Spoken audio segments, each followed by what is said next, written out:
Want to give another little shout out. So the Nebraska volleyball team played at Minnesota. Yeah. The match ended around 4 p.m. and then they flew back on their charter, whatever they have, their plane. They came back to the Bob just in time for the Class B finals with Maisie Bosinger's little sister, Mallory Bosinger.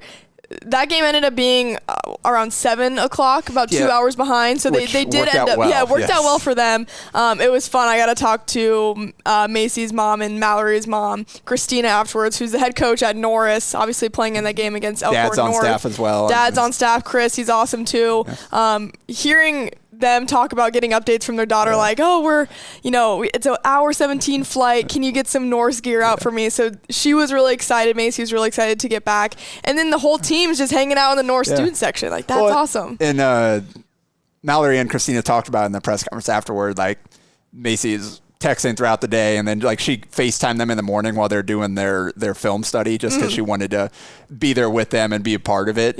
Just hanging out there on FaceTime, like they're sitting over here literally watching film, not talking, and Macy's just sitting there with them on FaceTime just because she wanted to be a part of it. And Olivia's sister, Millie Mauk, was on Elkhorn North, who Norris was playing in the final. So some rooting interest on both sides, but it did, like, Mallory's been around the team. Correct. Like, she's committed. She's committed to Nebraska, so it did make sense. But imagine being a Norris player, because they had no idea if the team was going to show up or not because of the timing, whatever.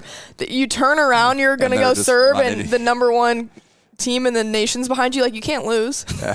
Well, you can't lose if they're watching you. Well, and Harper and Macy, obviously, they streamed their whole life or whatever, and just a video of them running off the bus to into the Devaney to try to get there to take in the moment. That was definitely a highlight, one of the highlights of the state tournament. It was really cool seeing them there.